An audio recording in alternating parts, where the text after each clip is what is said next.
Hello student, मैं Ashok Prajapati physics lecturer आपकी physics online classes start कर रहे हैं आज से।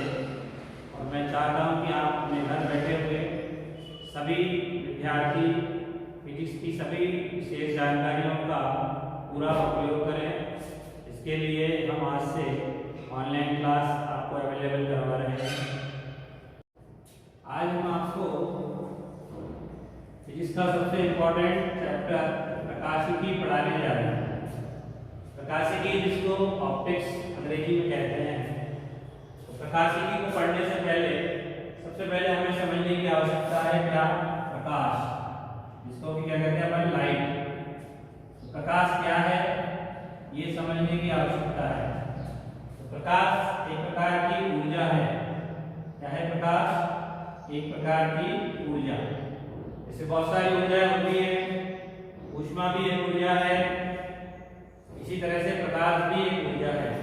और ऊर्जा का क्या उपयोग होता है? ऊर्जा किसी न किसी कार्य को करती है। जैसे इलेक्ट्रिक एनर्जी है तो वो करंट चलाने काम आती है। पंखा चलेगा, उसको इलेक्ट्रिक एनर्जी की आवश्यकता पड़ेगी। डीजल पेट्रोल एनर्जी है, वो वाहनों को चलाने के लिए आवश्यकता पड़ेगी। इसी तरह से ये प्रकाश भी एक ऊर्जा है जो उपयोगी है। इसका उपयोग क्या है? जितनी भी तमाम वस्तुएं आप देख पा रहे हैं, आप मुझे देख पा रहे हैं, मैं आपको देख पा रहा हूँ, ये टेबल फर्नीचर, इन सब के लिए जो सबसे इम्पोर्टेंट चीज है वो क्या है? प्रकाश ऊर्जा। यानी कि अगर प्रकाश नहीं है तो हम किसी भी वस्तु को उसके रंग रूप आकार में देख ही नहीं पाएंगे। फॉर एग्जाम्पल, रात के अंधेरे में जब पूर्णतया लाइट्स बंद कर दी जाती हैं उस समय अपन सब जानते हैं अपने आपको अपना हाथ भी नहीं देख सकते। तो वहाँ कौन एब्सेंट है? प्रकाश। यानी जैसी लाइट्स जलाते हैं प्रकाश आता है, हमें सारी चीजें अपने आप उसके रंग रूप आकार में दिखाई देती हैं। तो सीधे समझ में आ गई बात कि प्रकाश आवश्यक है वस्तुओं को देखने के लिए। यानी प्रकाश वो ऊर्जा है जिसके द्वारा हम बहुत सारी वस्तुओं को देख पाते हैं। तो एक सिंपली डेफिनेशन अपन बता सकते हैं इसमें कि प्रकाश वह ऊर्जा है, वह कारक है जो विभिन्न वस्तुओं को दिखने योग्य बनाता है। अगर प्रकाश नहीं है तो कोई वस्तु दिखने योग्य नहीं है, या कह सकते हैं कि है ही नहीं। किसी भी चीज की उपस्थिति प्रकाश से ही अपन डिटरमाइन कर सकते हैं। बात समझ में आ गई सबके? तो ये प्रकाश की डेफिनेशन है। अब प्रकाशिकी का मतलब क्या है? प्रकाश के गुणों का अध्ययन जहां जिस शाखा में हम करेंगे प्रकाशिकी कहलाएगी। यानी कि फिजिक्स की एक ऐसी इंपॉर्टेंट ब्रांच, एक ऐसी इंपॉर्टेंट शाखा जिसमें प्रकाश के गुणों का, प्रकाश की घटनाओं का अध्ययन किया जाता है, प्रकाशिकी कहलाती है। अब प्रकाशिकी दो प्रकार हैं। उनमें पहला प्रकार जो है किरण प्रकाशिकी, जिसको अंग्रेजी में बोलते हैं रे ऑप्टिक्स। तो प्रकाशिकी का मतलब समझ में आ गया कि जहाँ प्रकाश का अध्ययन किया जाता है, फिजिक्स की जिस ब्रांच में प्रकाश के गुणों का अध्ययन करते हैं वो प्रकाशिकी है। अब किरण का अर्थ क्या है तो उसको समझिए। प्रकाश का जो सबसे इंपॉर्टेंट गुण है, सबसे प्रमुख गुण, वो है प्रकाश का सीधी रेखा में चलना। यानी प्रकाश हमेशा प्रकाश स्रोत से सीधी रेखा में गमन करेगा, सरल रेखा में गमन करेगा, स्ट्रेट लाइन में चलेगा। जैसे प्रकाश स्रोत मान लो कोई बल्ब हो, ट्यूबलाइट हो, सूर्य हो, ये सभी प्रकाश के स्रोत हैं। इनसे चलने वाला जो प्रकाश है वो कैसे चलेगा? सीधी रेखा में। अब इसका प्रमाण क्या है? आपके पास एक प्रमाण है, कैसे कह सकते हैं? क्योंकि एक्चुअली में तमाम प्रकार की ऊर्जाएं कैसी होती है? अदृश्य। यानी ऊर्जा का केवल कार्य दिखाई देता है, ऊर्जा कभी नहीं दिखाई देती। इसी तरह प्रकाश भी कभी दिखाई नहीं देता, बल्कि प्रकाश के कारण चीजें दिखाई देती हैं। तो चूंकि जब प्रकाश दिखाई नहीं देता तो हमारे दिमाग में क्वेश्चन आएगा कि कैसे पता सीधी रेखा में चलता है प्रकाश? जब प्रकाश दिखाई नहीं देता तो कैसे मानेंगे कि प्रकाश सीधी रेखा में गमन करता है? तो इसका एक सिंपल प्रमाण हमारे पास है, सबूत है। तमाम वस्तुओं की ज्यामितीय छाया प्राप्त होना। ज्यामितीय छाया मतलब समझते हो? ज्यामितीय छाया मतलब अगर कोई वस्तु वर्गाकार है, कैसी है, वर्गाकार, तो उसकी छाया भी कैसी बनेगी, वर्गाकार। छाया का मतलब क्या होता है, क्या समझते हो छाया से मतलब जहां प्रकाश नहीं पहुंच पाए उस स्थान को छाया कहते हैं। जैसे हमने बल्ब के सामने अपना हाथ रख दिया तो हाथ की छाया बन जाएगी। तो जहां जहां से प्रकाश पार नहीं हो पाया उस जगह पे अंधेरा होगा, उसी को अपन कहते हैं छाया।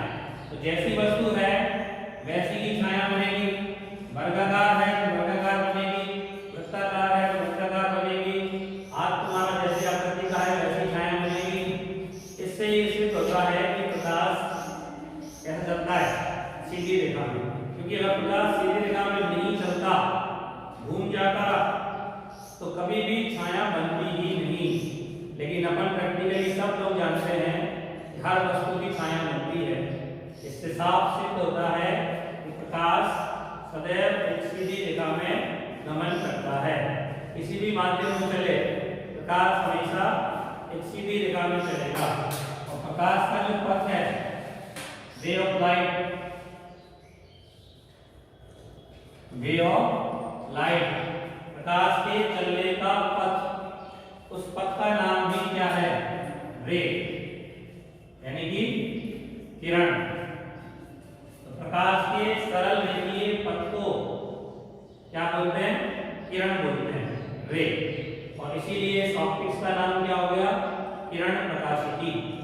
अब प्रकाश का एक सबसे इंपॉर्टेंट गुण दूसरा क्या है, प्रकाश जो है विद्युत चुंबकीय ऊर्जा है, यानी विद्युत चुंबकीय तरंगों के रूप में गमन करता है। विद्युत चुंबकीय तरंग आप लोगों ने पढ़ी है 11वीं क्लास में। विद्युत चुंबकीय तरंग वो होती है जिनको गमन करने के लिए, चलने के लिए, संचरित होने के लिए या ट्रांसफर होने के लिए किसी मीडियम की आवश्यकता नहीं होती। तो प्रकाश भी विद्युत चुंबकीय तरंगों के रूप में गमन करता है। इसको चलने के लिए किसी मीडियम की आवश्यकता नहीं होती, लेकिन वैक्यूम में भी ये गमन कर सकता है।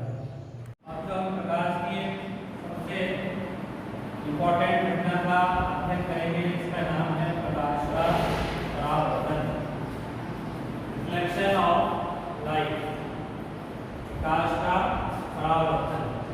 समझिए प्रकाश के परावर्तन का क्या मतलब होता है। ये अभी हम बता चुके हैं आपको, आप समझ चुके हो कि प्रकाश हमेशा एक सीधी रेखा में चलता है। और प्रकाश के जो पथ है, प्रकाश के चलने का रास्ता है, जो सीधी रेखा में चलने का पथ है, उसको क्या बोलते हैं, किरण। तो प्रकाश जब भी किसी माध्यम में संचरित होगा और अगर ऐसे किसी पृष्ठ पर जाके वो टकराए जहां से वो गमन नहीं कर सके आगे, यानी कि पारदर्शी पृष्ठ ना हो, अपारदर्शी हो, कैसा हो, अपारदर्शी। अपारदर्शी का समझते हो, जिसके पार नहीं देखा जा सके, ऐसा कोई पृष्ठ जिसके पार नहीं देखा जा सके, अपारदर्शी एवं चमकीला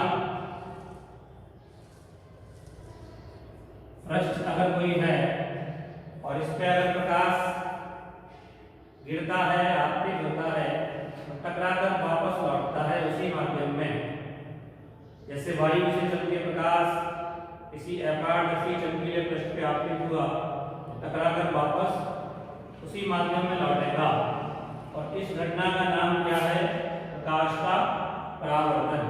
फॉर एग्जाम्पल जैसे बहुत सारी चीजें हैं, सबसे सिंपल एग्जाम्पल क्या है, रोज सुबह हम अपने चेहरे को दर्पण में देखते हैं, देखते नहीं देखते, दर्पण क्या है, जो शक्ल देखने के लिए इस्तेमाल करते हो तुम लोग, क्या बोलते हो उसको, दर्पण, सामान्य शीशा इसको बोलते हो।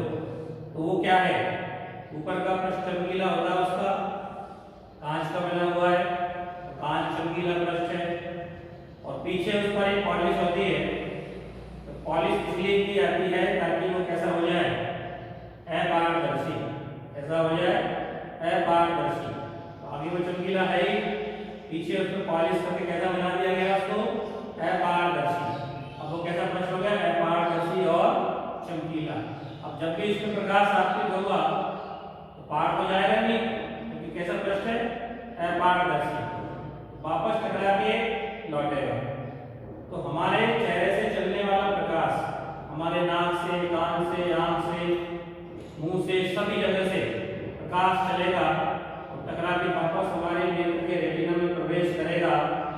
तो हमें हमारी हर चेहरे की नाक, कान, आंख हर एक का प्रतिबिंब दिखाई देगा।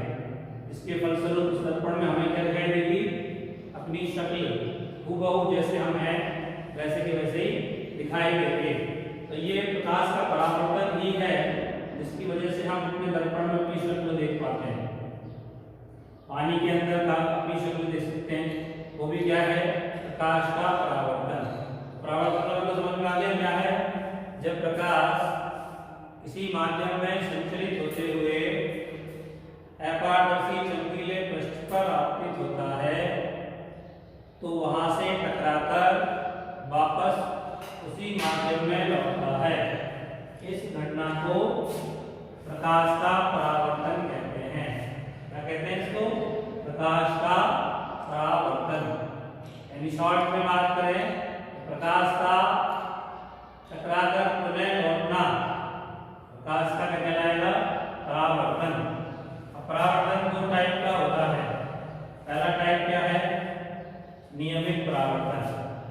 नियमित परावर्तन का मतलब अगर पृष्ठ कैसा हो चिकना समतल, यानी उसमें कोई खुरदरापन नहीं हो, स्मूथ बिल्कुल, तो पृष्ठ कैसा हो अपारदर्शी चमकीला होने के साथ साथ चिकना हो, तो वहां जो प्रकाश आपतित होगा, जैसे कि इस चित्र में देखिए ये प्रकाश आपतित हो रहा है, इसको अपन आपतित किरण बोलेंगे।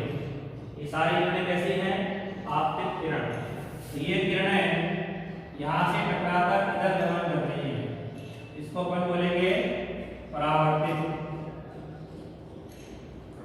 तो अगर पृष्ठ कैसा है चिकना चमकीला और अपारदर्शी, तो ये दो शब्द तो जरूरी है ही अपारदर्शी चमकीला, लेकिन पृष्ठ एकदम चिकना भी हो, स्मूथ, कोई खुरदरापन नहीं हो, तो उस पे आपके प्रकाश परावर्तित होकर एक पर्टिकुलर डायरेक्शन में ही जाएगा, यानी निश्चित दिशा में ही गमन करेगा। जैसे कि चित्र में देख रहे हो तुम, ये किरणें यानी कि प्रकाश किरण आपतित हो रही है इस पृष्ठ पर। ये पृष्ठ है परावर्तक पृष्ठ, इसको अपन कहते हैं दर्पण। यहाँ से टकरा कर ये तीनों किरणें यहाँ पहुंची तो पर्टिकुलर डायरेक्शन में ही जाएंगी, यानी इस दिशा में आने वाला प्रकाश हमेशा इसी डायरेक्शन में जाएगा। तो इसके लिए कुछ नियम है, तो जो नियमों का पालन करे, जो परावर्तन प्रकाश के नियमों का पालन करे वो क्या कहलाएगा नियमित परावर्तन। और दूसरा टाइप क्या है अनियमित या विसरित परावर्तन। तो अनियमित किसे बोलेंगे, अगर पृष्ठ कैसा हो खुरदरा, जैसा कि चित्र में दिखाई दे रहा है, पृष्ठ कैसा है ये खुरदरा है, अपारदर्शी और चमकीला तो है लेकिन कैसा है खुरदरा। तो इसमें जब प्रकाश आपतित होगा तो परावर्तन के बाद अलग अलग डायरेक्शन में जाएगा। जैसे देख रहे हैं आप चित्र में, कोई इधर जा रहा है, कोई इधर, कोई इधर, यानी कि आ तो सब एक दिशा से रहे प्रकाश स्रोत से, लेकिन परावर्तन के बाद अलग अलग दिशाओं में गमन कर रहे हैं, यानी पर्टिकुलर कोई डायरेक्शन नहीं है, यानी किसी के जाने की कोई निश्चित दिशा नहीं है, यानी कि वो प्रकाश के निश्चित नियमों का पालन नहीं कर रहा है। इसलिए इसे क्या बोलेंगे अपन अनियमित या विसरित। विसरित इसलिए इसमें प्रकाश फैल जा रहा है, अलग अलग दिशाओं में जा रहा है, इसीलिए इसका नाम अनियमित या विसरित परावर्तन। परावर्तन कितने प्रकार का हो गया, दो प्रकार का। अगर पृष्ठ चमकीला है, चिकना है, अपारदर्शी है तो नियमित परावर्तन होगा, और यदि पृष्ठ खुरदरा है, पृष्ठ कैसा है खुरदरा, तो कैसा परावर्तन होगा